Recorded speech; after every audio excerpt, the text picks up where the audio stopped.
Բարև ձեզ։ Արևմտյան Հայաստանի հեռուստաընկերության հերթական լուրերն են։ Արմենակ Աբրահամյան, հայրը եւ բնիկությունը անդեսանելի տելմը, որ կմիավորե մեր ճակատագրերը։ Արևմտյան Հայաստանի ազգային խորհրդի հռչակագրին 21-րդ տարեդարձը։ Լիդիա Մարգոսյան։ Բիլբայոյի մեջ տեղի ունեցավ դասախոսությունը նվիրված Հայաստանին եւ Արցախին։ Համաշխարհային մագարտակի ջարդարաբետը Միշել Մոսեսյան։ Փաստերու ստուգման հարթակը ներկայացուց 44-օրյա պատերազմի ընթացքին զոհված զինծառայողներու ցանկը։ Մհերի թուրը Ուրարտուի սրբազան խորհրդանիշը։ Արևմտահայոց հարցերու ուսումնասիրության կենտրոնին մեջ ցուցադրվեցավ Ասադուր ֆիլմը։ Անդվերբենի հայերը այսուհետ պիտի ունենան իրենց եկեղեցին Սուրբ Գրիգոր Նարեգացի։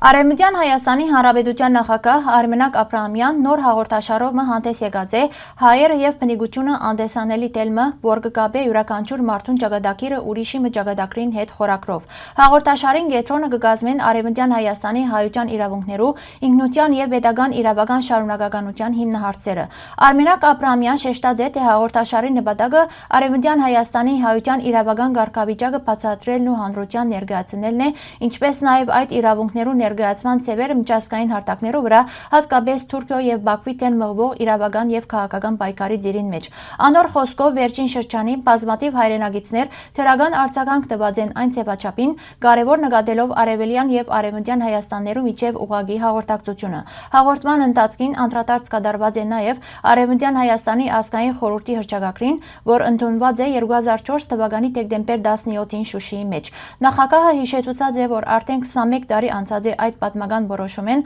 սակայն բազմաթիվ հայրենագիտներ դակավին չեն գիտեր, թե գոյություն ունի համագարկված մոտեցումը ուղղված Արևմտյան Հայաստանի հայության իրավունքներու պաշտպանության։ Արմենակ Աբրահամյան հատուկ ընդգծած է Շուշիի ընդրության խորհրդանշական նշանակությունը կապված Արցախի պատմական թերին եւ հայ ժողովրդի ինքնորոշման իրավունքին հետ։ Անոր համաձայն հայ ժողովուրդը պետք է գիտակցի իր բնիկ ըլլալու փաստին եւ իր բնական իրավունքին ապրելու, զարգանալու եւ պետականապես կազմակերպվելու իր սեփական հայրենիքին մեջ։ Հաղորդաշարին մեջ նախագահը քննադատած է նաեւ այն մոտեցումները, որոնց հետևանքով հայության մեկ հատվածը գործընծուցած է ազգային ինքնագիտակցությունը ներկայանալով իբր անհայրենիք ժողովուրդ։ Ան ընդգծած է, թե պետության եւ ազգային կառույցներու առաջնահերթ բարդականությունն է պաշտպանել հայ ժողովրդի ամբողջական իրավունքները եւ պատմական արդարությունը։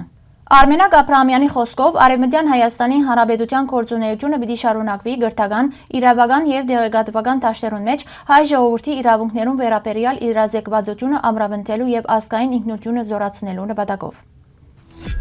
17 դեկտեմբեր 2025 թվական Արևմտյան Հայաստանի ազգային խորհրդի փոխնախագահ Լիդիա Մարգոսյան գկրե։ Այսօր հավաքված ենք նշելու Արևմտյան Հայաստանի ազգային խորհրդի հռչակագրին ընդունման 21-րդ տարեդարձը։ 2004 թվականի դեկտեմբեր 17-ին ազատագրված Շուշիի դարածքին մեջ ընդունված այս հռչակագիրը շատ ավելի է, քան բարձ քաղաքական քայլը։ Ան պատմական մեծակույն նշանակություն ունեցող իրադարձություն մնե հայ ազգի վերագազմավորման ճանապարհին եւ կգրե հիմնարար իրավական արժեք։ Այս հռչակագիրը նախ եւ առաջ մեր ազգային վերագազմավորման հիմնական գործողությունն է հայ ժողովրդի ինքնորոշման գործընթացի ձիրին մեջ։ Ան կխորհրդանշե ազգային գիտակցության վերազարդումը, զոր հանցավոր ուժերը փորձեցին ոչնչացնել 19-րդ եւ 20-րդ դարերու ցեղասպանական ողբերգություններուն միջոցով։ Հայրութ եմ իրականացված ցեղասպանութենեն եւ ավելի քան 1 դար դեված բռնակրավում են յետք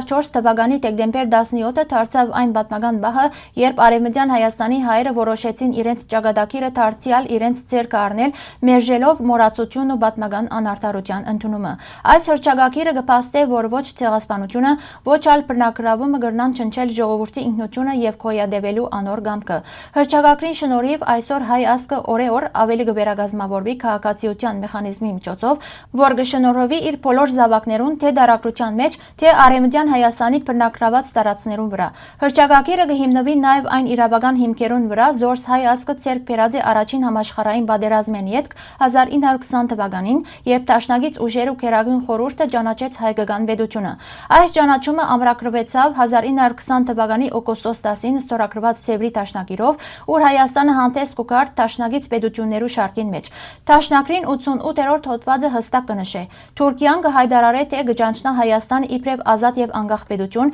ինչպես որ արդեն նրած են դաշնակից պետությունները։ Ավելին, Ամերիկայի Միացյալ Նահանգներու նախագահ Վուդրո Ուիլսոն 1920 թվականի նոյեմբեր 22-ին գայացուց իր իրավական վճիռը սահմանելով Հայաստանի արևմտյան սահմանները։ Այստեղ կդրսևորվի հռչակագրին մեջ դրված իրավական հիմքերու ամբողջական նշանակությունը, որովհետև Արևմտյան Հայաստանը հետագային հռչակվեցավ իբրև 1920 թվականի Հայաստանի Հանրապետության իրավահաջորդ պետություն։ Պետական շարունակականության այս խաղապարը վճռորոշ է միջազգային իրավունքի մեջ։ 1920 թվականի հայկական պետությունը երբեք չէ դադրած իրավաբան օրենք գոյություն ունենալ է։ Այս հռչակագրին միջոցով մեր ազգը գազմավորեց պետական կառույցը, որ կաշխատի իր իրավունքներու իրացման ուղղությամբ։ Ան կվերակենդանացնե իրավունքներ, որոնք երբեք չեն վերացած։ Սահմաններ, որոնք երբեք օրինական կերպով չեն փոխված, եւ ինքնիշխանություն, որ երբեք օրինականորեն չէ փոխանցված։ Դարիներ շարունակ անդեսված, խեղաթյուրված եւ ոտնահարված այս իրավունքները այսօր կներկայացվին ՄԱԳ-ի ազգերու բալադին մեջ, ուր կհնչե Արևմտյան Հայաստանի հայության ցայնը եւ կվերականգնվին դիվանագիտական հարաբերություններ պետություններու հետ,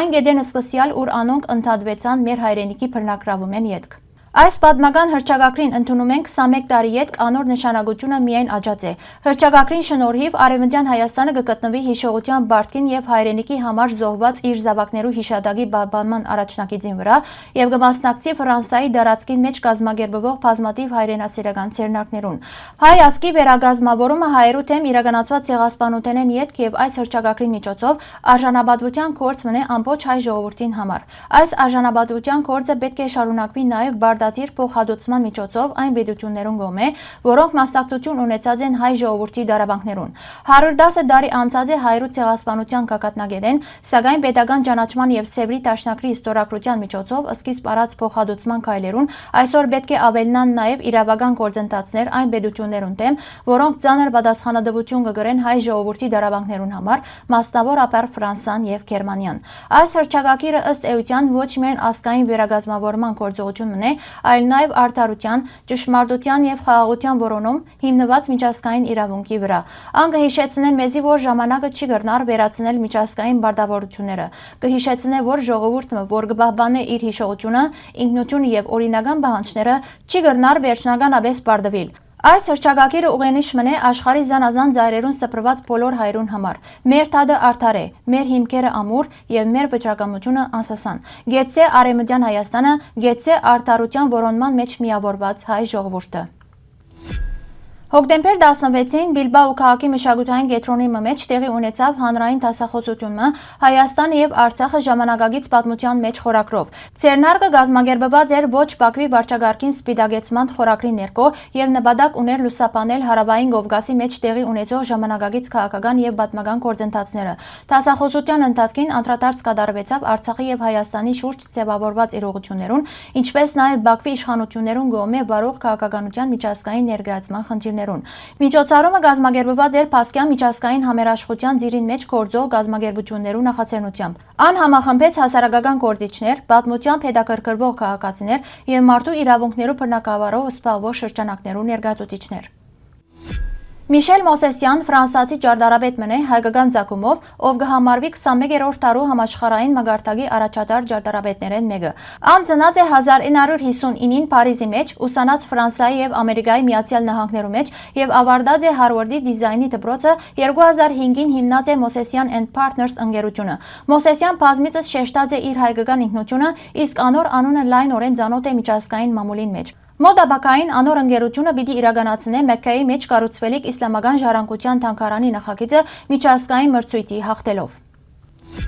2020 թվականի 44-օրյա պատերազմեն ետք հարցը թե ինչու չեն հրաբարակվիր զոհված զինծառայողներու անունները շարունակապար քննարկումի առարկա դարձած է։ Փաստերու ստուգման հարթակը Զինաբա հիմնադրամի գայքեն գազմած է 44-օրյա պատերազմի զոհերու անուններու ցանկ օգտագործելով գայքի դվյալները։ Գայքին մեջ նշված է 3246 զինծառայող, երբ ընդհանուր հրաբարակված զոհերու թիվը քաղաքացիներ եւ զինծառայողներ 3833 է։ Հրաբարակված են միայն այն զինծառայողներու լուսանկարները եւ համառոտ պատմությունները, որոնց հարազատները համաձայնություն տված են։ Մհերի թուրը Ուրարտուի թագավորության շրջանին պատկանող եզակի հուշարձան մնե ժայռի մեջ փորված գեղձ թուրի ցևով։ Ան կգտնվի Վանի ժայռի հյուսիսարևելյան լանջին, Վանի Փերթին հարևանությամբ Արևմտյան Հայաստանի մեջ։ Թուրին ներքին մագերեսին վրա բաբանված է ուրանյան լեզվով սեպակիր արձանագրությունը, որ կներկայացնե Ուրարտուի ամբողջ պանթեոնը 79 աստվածներով, ինչպես նաև յուրաքանչյուրին մատուցվող զոհաբերություններու գարկը։ Հին հավատալիքներուն համաձայն մհերի թուրը կհամարվեր աստվածներու մուտքը մարդկային աշխարհ։ Հայ ժողովրդական ավանդության մեջ եւ Սասոնցի Դավիթ ազգային էպոսին մեջ մհերի թուրը կգապվի գրծեր մհերի գերբարին հետ։ Ավանդության համաձայն ան անարդարության պլեցուն աշխարհեն հերանալով փակված է ժայռին մեջ եւ հոն պիտի մնա մինչեւ արդարության վերականգնումը։ Ժողովրդական մարգարեության համաձայն օրը թուրը պիտի բացվի եւ մհերը իր հրեղեն ցիով դուրս պիտի գա աշխարհին արդարություն բերելու։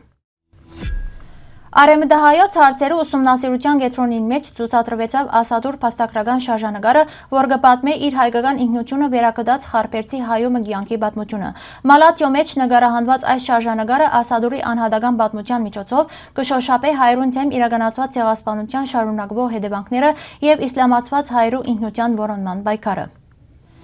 Դեկտեմբեր 9 շրջադարձային օր մտարծավ Բելգիկահայ համայնքի կյանքին մեջ։ Անտվերպենի մեջ ձեռք բերվեցավ նոր հայ առաքելական եկեղեցու շինությունը։ Այս մասին կհաղորդե հայ առաքելական եկեղեցու Արևմտյան Եվրոպայի հայրապետական պատվիրակությունը։ Այսուհետ եկեղեցին պիտի գործե Սուրբ Գրիգոր Նարեկացի անունով, դառնալով համայնքի հոգևոր կյանքի նոր կենտրոնը։ Եկեղեցին իր գույքով եւ աբակա շինարարություններով դարձավ համայնքի սեփականությունը եւ պիտի ծառայե իբրև Աստուծո դուն, որոնց միջոցով հոգեվորականներն ու համայնքը պիտի շարունակեն իրականացնել հայկական ինքնության եւ բարոյահոգեվոր արժեքներու բաբանման իրենց առաքելությունը։ Խորին երախտագիտության եւ գովասանքի արժանի են համայնքի բոլոր հոգեվոր հայրերը, բազմաթիվ նվիրատուներն ու աջակիցները իրենց նվիրվածության եւ անկնահատելի ներդրումին համար։ Այս հաջողությունը վկայություն է հայ ժողովրդի միասնության, ինքնագիտակցության եւ անսասան հավատքին։ Հարգելի հայրենագիտներ, այսօրվան համար այսքան ենք նախատեսած։ Շնորհակալություն ձեր ուշադրության համար։ Լավ մնացեք։